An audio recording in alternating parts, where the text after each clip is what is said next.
RSS ने 100 वर्षों में एक भी महिला प्रमुख नहीं बनाया आरएसएस का।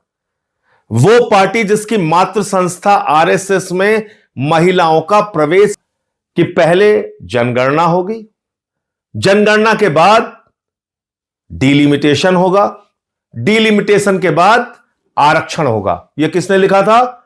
2023 में महामानव आदरणीय नरेंद्र मोदी जी, उन्होंने लिखा था, हमने नहीं लिखा था। गोदी मीडिया के लोगों हमने नहीं लिखी है बीजेपी। कभी आपने सोचा बीजेपी इतना घिनौना खेल खेलती है कि अभी एक स्टिंग ऑपरेशन हुआ है हुमायूं कबीर का, जो बाबरी मस्जिद बना रहा है, जिसने अपनी पार्टी बना के वहां पे चुनाव लड़ने का काम किया। उस हुमायूं कबीर ने कहा कि हमको बीजेपी ने 1000 करोड़ रुपए चुनाव लड़ने के लिए दिए हैं, 1000 करोड़ रुपए। और हुमायूं कबीर बाबरी मस्जिद बनवा रहा है वहां पे। इसका मतलब बीजेपी के पैसे से बाबरी मस्जिद बन रहा है वहां पे। इतना ही नहीं, हुमायूं कबीर को केंद्र सरकार ने जेड कैटेगरी की सुरक्षा दी है। नमस्कार, जय हिंद साथियों। कल से देश भर में एक भ्रामक खबर फैलाई जा रही है। कहा जा रहा है विपक्ष ने महिला आरक्षण बिल गिरा दिया। सारा गोदी मीडिया चिल्ला चिल्ला के, चीख चीख के वही बात कह रहा है जो मोदी जी कहते हैं, जो भारतीय जनता पार्टी के लोग कहते हैं। मैं तो कह रहा हूं इन चैनलों को अपना नाम बदल के बीजेपी के नाम से रख देना चाहिए। बीजेपी का मीडिया प्रकोष्ठ बन के लोग काम कर रहे हैं। एक झूठी और भ्रामक खबर कि महिला आरक्षण बिल विपक्ष ने गिरा दिया, यह चलाया जा रहा है। और कल से मैं देख रहा हूं पूरी की पूरी भारतीय जनता पार्टी महिला हितैषी बन गई है।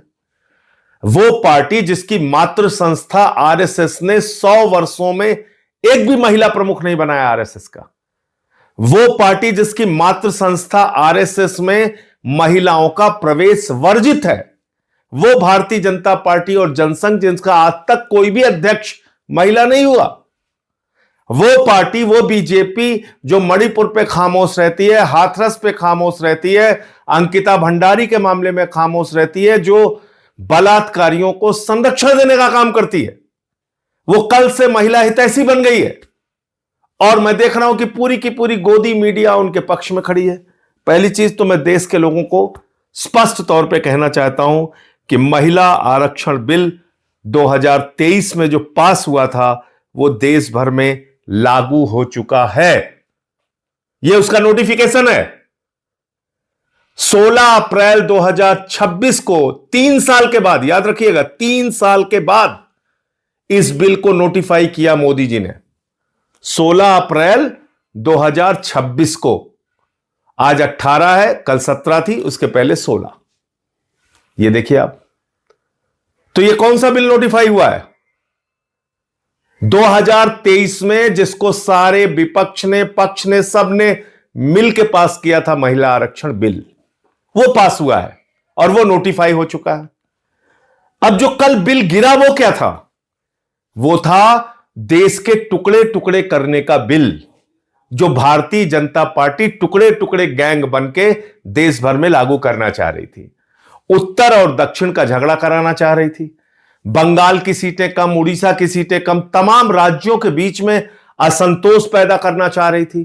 तो आपसे मैं पूछना चाहता हूं, क्या आप देश में असंतोष चाहते हैं? क्या लड़ाई झगड़ा चाहते हैं? क्या भारतीय झगड़ा पार्टी जो चाहती है कि साउथ और नॉर्थ के बीच में झगड़े शुरू हो जाए, क्या इससे आप भी सहमत हैं? कोई नहीं सहमत हो सकता। जो भी सच्चा हिंदुस्तानी होगा वो देश में शांति चाहेगा।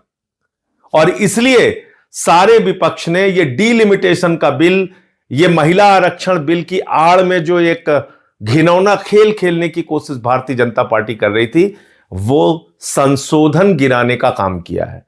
वो संविधान का संशोधन गिराने का काम किया है। 23 का पास हुआ महिला आरक्षण बिल आज भी लागू है, उसमें कहीं कोई परिवर्तन नहीं हुआ है। अब वो क्या था ये भी आप सुन लीजिए। महामानव ने 2023 में जो महिला आरक्षण बिल पास किया था, उसमें उन्होंने लिखा था कि पहले जनगणना होगी, जनगणना के बाद डिलिमिटेशन होगा, डिलिमिटेशन के बाद आरक्षण होगा। यह किसने लिखा था? 2023 में महामानव आदरणीय नरेंद्र मोदी जी। उन्होंने लिखा था, हमने नहीं लिखा था। गोदी मीडिया के लोगों, हमने नहीं लिखा था। यह आपके महामानव आदरणीय नरेंद्र मोदी जी ने लिखा था 2023 के बिल में। और तब हमने कहा कि भाई 543 में 33% आरक्षण दे के मामला खत्म करो ना। क्यों इतना लेट कर रहे हो कि पहले जनगणना होगी, फिर डिलिमिटेशन होगा, फिर आरक्षण होगा, और ये 29 के बाद यानी कि 34 में लागू होता मोदी जी के हिसाब से, जो 23 के बिल में है। अब वो 3 साल के बाद कह रहे हैं नहीं साहब हम बड़े हितैषी हो गए हैं, हम तो बस इसको पास करना चाहते हैं। यह कितनी झूठी और बेबुनियाद बात है कि 3 साल तक वो 2023 का बिल इन्होंने नोटिफाई नहीं किया था, जिसके ऊपर संशोधन लेके आए। 16 अप्रैल 2026 को आनन फानन में उसको नोटिफाई किया इन्होंने। और अखबारों की हेडिंग आप देखिए। चलिए, गोदी मीडिया वाले गलती करते हैं, बात समझ में आती है, मैं आपको दिखाता हूं। ये अखबारों की हेडिंग पढ़ के तो मुझे इन लोगों के दिल दिमाग पे तरस आ रहा है कि क्या ये सोचते हैं, क्या कैसे काम करते हैं।